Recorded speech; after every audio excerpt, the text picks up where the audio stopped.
साधारण 1950 ते दशक. व्यंकटेश कामत हा गरीब घरातून आलेला मुलगा मुंबईत नोकरीच्या शोधात फिरत असतो. शेवटी अति कष्टाने त्याला एका हॉटेलात डिश वॉशर म्हणून प्लेट्स धुवायचे काम भेटतं. पुढे अनेक वर्षे व्यंकटेश कामत दुसऱ्याच्या हॉटेलात काम करत असतात. रात्रंदिवस मेहनत करतात आणि एक दिवस 1952 साली स्वतःच्या पत्नीचे दागिने गहाण ठेवत मुंबईत चर्चगेट स्टेशनच्या समोर स्वतःचे सत्कार नावाचे पहिले हॉटेल सुरू करतात. हळूहळू व्यवसाय वाढू लागतो, धंद्यात यश येऊ लागतं. अशातच मुलगा विठ्ठल मोठा होत होता. हा मुलगा इंजिनियर होण्याची स्वप्ने पाहत होता. पण त्याच्या आईला मात्र विठ्ठलने वडिलांना हॉटेल व्यवसायात मदत करावी असं सारखं वाटत असतं. पण मुलाच्या जिद्दीपुढे आईचे काहीच चालत नाही. विठ्ठल इंजिनियर होतो. इकडे वडिलांचा हॉटेल व्यवसाय देखील अगदी तेजीत येतो. त्यांची मुंबईत 2 हॉटेल होतात. सगळं काही सुरळीत चाललं असतानाच एक दिवस अघटित घटना घडते. एका जवळच्या व्यक्तीने व्यंकटेश कामत यांचं दुसरं हॉटेल कपटाने हिसकावून घेतलं. व्यंकटेश कामत यांचं मोठं आर्थिक नुकसान होतं. अशा वेळी आपले दुसरे सत्कार हॉटेल सुद्धा असंच कुणीतरी वडिलांकडून हिसकावून घेईल याची भीती विठ्ठल कामत यांना वाटू लागते आणि ते वडिलांना हॉटेल व्यवसायात मदत करू लागतात. एक दिवस विठ्ठल कामत यांच्या वडिलांचा एक मित्र गुजरातहून मुंबईत येतो आणि वडिलांना आपली हकीकत सांगू लागतो. वडिलांच्या शेजारी बसलेला विठ्ठल ही गोष्ट कान देऊन ऐकत असतो. गुजरातच्या वापी येथे हायवेला लागून त्या गृहस्थाचे हॉटेल होते. पण ते हॉटेल बंद करण्याच्या मनस्थितीत तो माणूस होता. गिराईक नाही, नोकरांचे पगार देता येत नाही, सर्वसाधारण खर्च भागत नाही, अशा अनेक अडचणी तो सांगत असतो.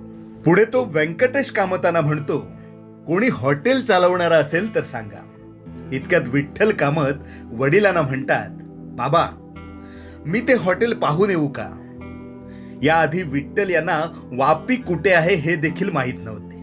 विठ्ठल कामत वापी हायवेला जाऊन ते हॉटेल पाहतात तर त्यांना नवल वाटते. हॉटेलची जागा अगदी मोक्याची होती.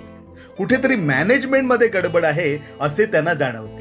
ते वडिलांची परवानगी घेऊन त्यांच्या मित्राला मदत करायला जातात. दुसऱ्या दिवसापासून ते हॉटेलमध्ये अनेक बदल करतात. हॉटेल समोर भाड्याने आणलेल्या आणि आजूबाजूला उभ्या असलेल्या 4 चाकी रिकाम्या गाड्या आणून ते उभ्या करतात. रस्त्याने जाणाऱ्या येणाऱ्या लोकांना हॉटेलमध्ये गर्दी असल्याचे जाणवू लागते.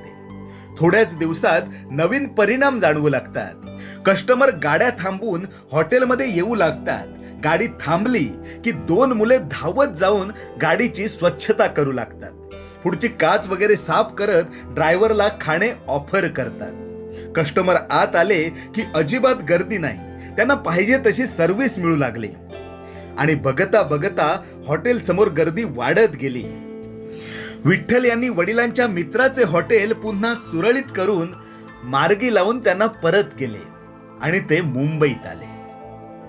त्यानंतर विठ्ठल कामत जेव्हा मुंबईत आले तेव्हा त्यांनी वडिलांना हॉटेल व्यवसाय वाढवण्याचा आपला विचार सांगितला.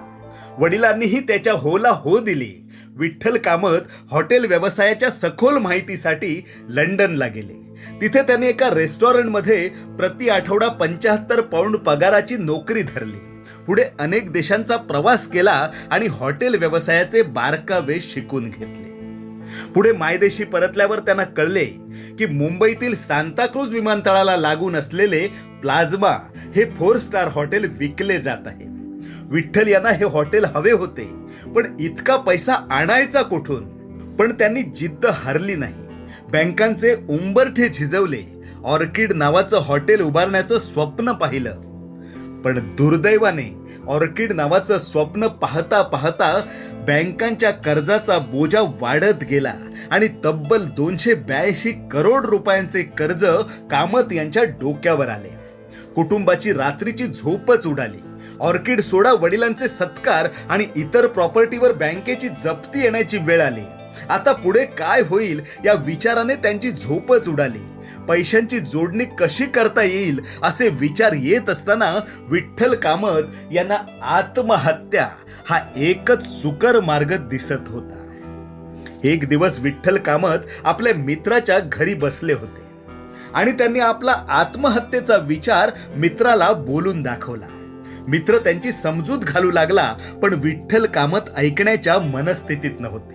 पुढे मित्र काहीतरी आणायला म्हणून खाली गेला तेव्हा विठ्ठल यांनी बाल्कनीतून समोर काम सुरू असलेली 23 मजल्यांची इमारत पाहिली. नवीन बनत असलेल्या ह्या इमारतीचे कलर काम सुरू होते. संपूर्ण इमारतीला बांबू बांधलेले होते. एक माणूस कुठल्याही प्रकारचे सुरक्षा किट न घालता किंवा सेफ्टी दोरी वगैरे न बांधता 23व्या मजल्याची भिंत रंगवत होता. त्यानंतर तो 22व्या मजल्यावर आला. तिथे तो रंग देऊ लागला आणि थोड्या वेळाने तो तसाच सुरक्षितपणे खाली उतरला. विठ्ठल कामत यांना ह्या गोष्टीचे अप्रूप वाटले. त्यांनी मनात विचार केला, फार फार तर ह्या माणसाला दिवसाचे 100-200 रुपये मिळत असतील, पण तो रोज आपल्या जीवावर उदार होऊन इतक्या उंचीवर जाऊन काम करतो. तो आपल्या आयुष्यात कधी हारला नाही. मग मी हार का मानू? या माणसासमोर तर माझी जोखीम काहीच नाही. तो जीवाची जोखीम घेतोय आणि मला तर फक्त पैशांची जोखीम घ्यायची आहे. विठ्ठल कामत यांच्या मनात आलेला आत्महत्येचा विचार कुठच्या कुठे निघून गेला. तेवढ्यात त्यांचा मित्र तिथे आला. त्याने विठ्ठल कामत यांच्या चेहऱ्यावर तेज पाहिलं. तो चकित झाला. मनात म्हणाला, आता आत्महत्या करण्याचा विचार करणारा विठ्ठल हसतो कशाला? मित्राने विचारलं, अरे काय झालं, बरा आहेस ना? विठ्ठल कामत यांनी घडलेली गोष्ट मित्राला सांगितली आणि ते म्हणाले, मी आत्महत्या करणार नाही तर परिस्थितीला सामोरं जाणार. त्यांच्या मित्राला ही गोष्ट ऐकून आनंद झाला. पुढे 1997 साली विठ्ठल कामत यांनी भारतातील पहिले इकोटेल 5 स्टार हॉटेल ऑर्किड उभे केले. हे हॉटेल म्हणजे भारतीय हॉटेल इंडस्ट्रीत मैलाचा दगड ठरले. जगातील हायेस्ट अवॉर्ड विनिंग हॉटेल ठरले.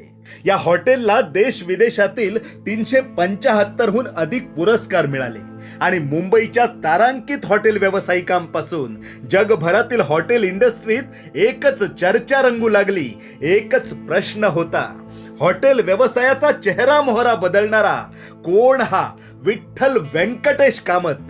उत्तम दर्जाच्या शाकाहारी जेवणासाठी ओळखला जाणारा, मध्यमवर्गीय कुटुंबात जन्माला येऊन स्वतःची पंचतारांकित हॉटेल्सची साखळी निर्माण करणारा, गरीबातला गरीब सुद्धा आपली स्वप्ने सत्यात उतरवू शकतो याचा बेंचमार्क सेट करणारा, हॉटेल व्यवसायातील सर्व नामांकित अवॉर्ड्स आपल्या नावावर करणारा, हॉटेल इंडस्ट्रीतील राजा माणूस विठ्ठल व्यंकटेश कामत. नमस्कार मित्रांनो, मी प्रणय राऊत. प्रेरणा क्रिएशन्स माझी कविता या आमच्या यूट्यूब चॅनलच्या माध्यमातून आज ध्येयवेडी माणसे या सदरात प्रसिद्ध हॉटेल व्यावसायिक विठ्ठल कामत यांच्याविषयी जाणून घेत आहोत. विठ्ठल कामत यांचा जन्म दिनांक 28 नोव्हेंबर 1953 रोजी मुंबईतील गिरगावातील खेतवाडी भागातील एका चाळीत झाला. वडील व्यंकटेश आणि आई कृष्णा कामत हे हॉटेल व्यवसायात होते. छोटा विठ्ठल 6 वर्षांचा असताना हे कुटुंब खेतवाडीहून ग्रँड रोड येथील गणेश प्रासादमध्ये स्थायिक झाले. पुढे विठ्ठल यांनी आपले शिक्षण पूर्ण केलं, पण कुठे नोकरी न धरता ते वडिलांना हॉटेल व्यवसायात मदत करू लागले. मुंबईत द ऑर्चिड हॉटेल हे पहिले पर्यावरणपूरक पंचतारांकित हॉटेल त्यांनी उभे केले. कामत हॉटेल समूहाचा विस्तार केला. विठ्ठल कामत हे केवळ हॉटेल व्यावसायिक नाहीत, तर ते एक पर्यावरण प्रेमी देखील आहेत. त्यांनी डोंगराळ भागात लाखो औषधी वनस्पती आणि स्थानिक वृक्ष लागवड करून डोंगर समृद्ध केले. त्यांनी अनेक ठिकाणी फुलपाखरू उद्याने आणि इतर पर्यावरणपूरक प्रकल्पही उभे केले. ओडिशातील चिल्का सरोवरामध्ये त्यांनी डॉल्फिन सेंटरची स्थापना केली. विठ्ठल कामत एक उत्कृष्ट वक्ता देखील आहेत. मित्रांनो, विठ्ठल कामत यांच्याविषयी एक दंतकथा सांगितली जाते. एका कॉन्फरन्समध्ये प्रेझेंटेशन द्यायला म्हणून कामत लंडनला गेले होते. एका मोठ्या सभागृहात जगभरातील मोठमोठे वक्ते आपले प्रेझेंटेशन देत होते. दुसऱ्या दिवशी उत्कृष्ट प्रेझेंटेशनला याच सभागृहात पारितोषिक दिले जाणार होते. संध्याकाळी हा कार्यक्रम संपला आणि सगळी लोक, मान्यवर व्यक्ती निघून गेली. पण विठ्ठल कामत मात्र मागच्या रांगेत बसून होते. ते मागच्या खुर्चीतून उठून व्यासपीठावर येतात, समोर पाहतात आणि परत मागच्या खुर्चीत जाऊन बसतात. असं सलग 2-4 वेळा ते करतात. त्याच सभागृहात कामाची आवरावर करायला काही माणसं उपस्थित होती. त्यांना ह्या गोष्टीचं नवल वाटतं.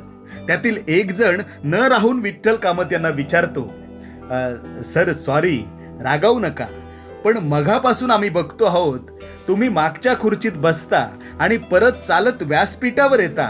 हे नक्की काय आहे? त्यावर विठ्ठल कामत त्यांना हसत हसत सांगतात, मी आज जे प्रेझेंटेशन दिले त्याचे पहिल्या क्रमांकाचे बक्षीस मलाच मिळणार आहे. हे बक्षीस जाऊन कसं स्वीकारायचं याची मी प्रॅक्टिस करतो.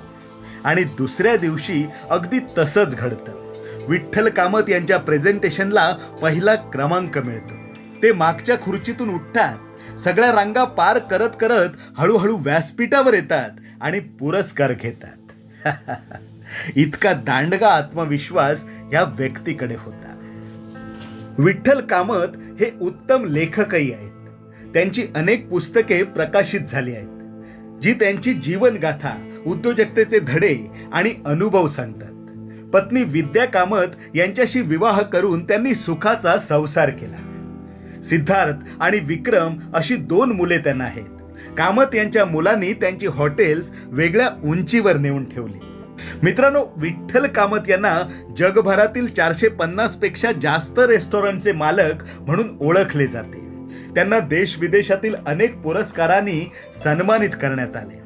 विठ्ठल कामत यांची ही कथा एका छोट्या हॉटेल व्यावसायिकापासून जागतिक स्तरावर नावलौकिक मिळवणाऱ्या उद्योजकाची आहे, जी अनेक नवउद्योजकांसाठी प्रेरणादायी ठरेल. प्रेरणा क्रिएशन्स माझी कविता या आमच्या यूट्यूब चॅनलच्या माध्यमातून विठ्ठल कामत या ध्येयवेड्या माणसाला मानाचा मुजरा. मित्रांनो, आपण कधी विठ्ठल कामत यांच्या हॉटेलला भेट दिली असेल तर कमेंट करून नक्की सांगा. आणि आमच्या चॅनलवर जर नवीन असाल तर चॅनलला नक्की लाईक करा, सबस्क्राईब करा. मी प्रणय राऊत आता आपली तात्पुरती रजा घेतो. लवकरच भेटूया एका नव्या व्हिडिओसह. धन्यवाद.